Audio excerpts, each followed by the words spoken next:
Bienvenidos chiquillos a la clase de biología. Recuerdan ustedes que en la clase pasada vimos un poquito de las evidencias de la evolución.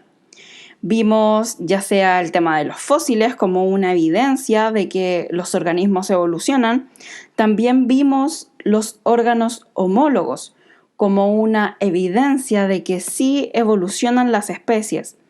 Hablamos de una evolución divergente, es decir, que a partir de un origen, de un ancestro en común, este ancestro en común, ¿cierto?, va a heredar ciertos órganos que van a cumplir diferentes funciones en diferentes organismos. Por ejemplo, si bien la estructura de un murciélago, los huesos de un murciélago, de ballena, de caballo y humano, pueden ser similares entre sí, no todas estas estructuras cumplen la misma función. De hecho, por ejemplo, la aleta de una ballena no cumple la misma función que el ala de un murciélago. Claramente no, ¿cierto? Entonces, eso es una evolución divergente y eso es lo que vimos la clase pasada. Les dejé una tareita también para que la completen, recuerden eso, no se atrasen.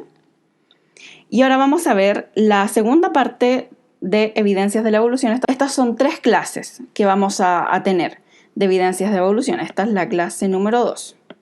Ahí. Bien. Comenzamos primero con esta pregunta. ¿Qué tienen en común estas estructuras? El insecto y el murciélago. Vimos de que el ala de un murciélago tiene huesos adentro, ¿verdad? Pero ¿y el ala de un insecto tiene huesos? ¿Qué son estas cosas? ¿Serán huesos? Claramente no. Al parecer, estas dos estructuras cumplen una misma función. Y la función es volar, ¿cierto? Desplazarse por los aires. Pero ¿tendrán un mismo origen en común? Es decir, ¿el insecto y el murciélago vendrán del mismo origen en común o no?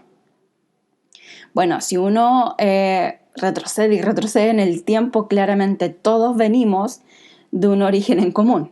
Todos salimos de una especie que primero apareció.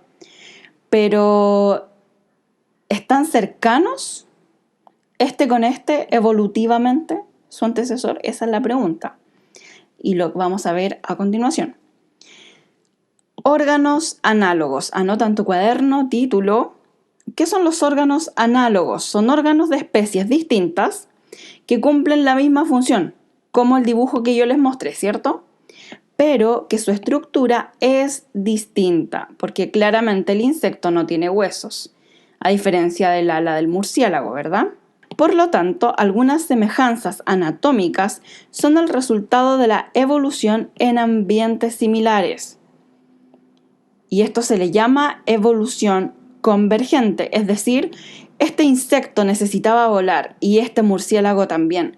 Entonces, como el ambiente era similar, esta presión del ambiente los obligó a evolucionar a esta población y a ir seleccionando aquellos individuos, ¿cierto?, que poseían estructuras que les permitían volar. Vamos a ver algunos ejemplos. Por ejemplo, acá tenemos el ala de un insecto, ¿cierto?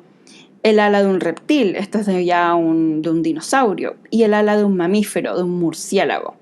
Son distintos tipos de huesos, ¿ya?, que forman a estos organismos, salvo el insecto, claramente no tiene huesos, pero estas 3 cumplen la misma función, de volar. Esa es la idea de los órganos análogos. Entonces, tienen distintos orígenes. El murciélago está por aquí, el insecto está por allá y el reptil está por acá. Sin embargo, a pesar de tener distintos orígenes, cumplen la misma función, que es volar. ¿Vale? A diferencia de la otra, de la evolución divergente. Recuerden que tenían el mismo origen y distintas funciones. Pero acá, en la evolución convergente, tienen distintos orígenes, pero una misma función. Y esos son los órganos análogos. Bien, vamos a dejar hasta ahí con los órganos análogos y homólogos. Ténganlo en consideración y vamos a hablar del segundo tema de la clase, que son los órganos vestigiales. Pero para dar inicio a ese tema, les quiero hacer la siguiente pregunta. ¿Por qué ¿Una ballena tendrá un fémur escondido? Darwin observó los huesos de esta ballena, ¿ya? No exactamente de esta ballena, pero observó muchos huesos. A Darwin le gustaba mucho la anatomía comparada. Entonces, él se dio cuenta de que esta estructura era un fémur y la tenía una ballena. Ya, eso da cuenta de que quizá esta ballena tenía una extremidad que le permitía caminar por la tierra.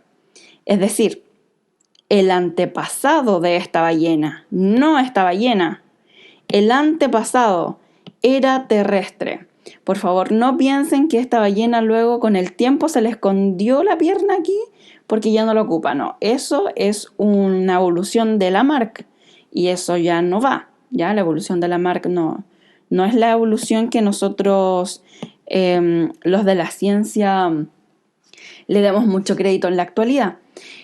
¿Cómo explicar esto? Es que el antepasado de esta ballena era terrestre, ¿ya? Por eso tiene este órgano acá. Y estos órganos, los que quedan de nuestros antepasados, se les llama órgano vestigial. Entonces anoten otro título, órgano vestigial, y acá lo explica. Son estructuras que están atrofiadas y sin función evidente. La explicación evolutiva dice que derivan de otros órganos que sí eran útiles en las especies predecesoras, ¿vale? No es que a esta ballena se le haya ocurrido, voy a esconder mi piernecita porque ya no la voy a ocupar. No, esto es de mucho tiempo. Es una evolución de miles de años que hizo que esta ballena, ¿cierto?, evolucionara a lo que es hoy. Pero el antepasado de esta ballena era terrestre, la especie anterior. Ahora vamos a ver algunos ejemplos. Puedes pausar este video y anotar. Damos ejemplos de órganos vestigiales. El tercer párpado. Nosotros tenemos como una glándula aquí, ¿cierto? Y en algunas personas también se les nota mucho acá. Es como el ojo de reptiliano. ¿Ya? ¿Por qué? Porque es un párpado que tienen algunos mamíferos, aparte de los párpados de superior e inferior, ¿cierto? Teníamos también nosotros este tercer párpado que cerraba, ¿cierto? Que protegía el ojo de forma vertical. El coxis. El coxis es una estructura vestigial también, porque era el lugar donde se originaba nuestra cola, ¿vale? O sea, no nuestra cola como seres humanos, sino que nuestro antepasado tenía una cola. Por lo tanto, nosotros como descendemos de ese antepasado, también la conservamos. A ver a quién se le ocurre esta. Esta es como bien común, incluso en la actualidad. Hay algunas personas que les sale la muela del juicio, sin embargo hay otras que no. Bueno, la muela del juicio es un rasgo, un órgano vestigial también. ¿Por qué? Porque nuestro antepasado sí tenía más piezas dentales, en cambio ya nosotros no utilizamos estas muelas del juicio. Pero sin embargo ahí están. Otra evidencia es esta curvita que está acá, ¿cierto? Que también lo tiene esta especie. Esta especie es actual, ¿ya? Y esto también, bueno, somos nosotros, somos actuales. Pero nuestro antepasado, el antepasado que compartimos con un chimpancé y nosotros, tenía este tipo de oreja. Por lo tanto, nosotros también lo heredamos y el chimpancé también. Esto es como un rasgo vestigial también. Más evidencias, búscalas tú. Entonces, la tarea de esta semana es busca al menos 3 órganos vestigiales. Ahora es importante que sean del ser humano. Del ser humano. Anótamelos en un correo y basta, ya no es necesario hacer una hoja de Word o algo. Obviamente lo tienes que responder en tu cuaderno y la fotito, ¿cierto? Me la envías al correo que ya la mayoría de ustedes conocen. Bueno, un abrazo y espero que haya quedado clara la clase de hoy. Cualquier consulta también me puedes preguntar. Chao.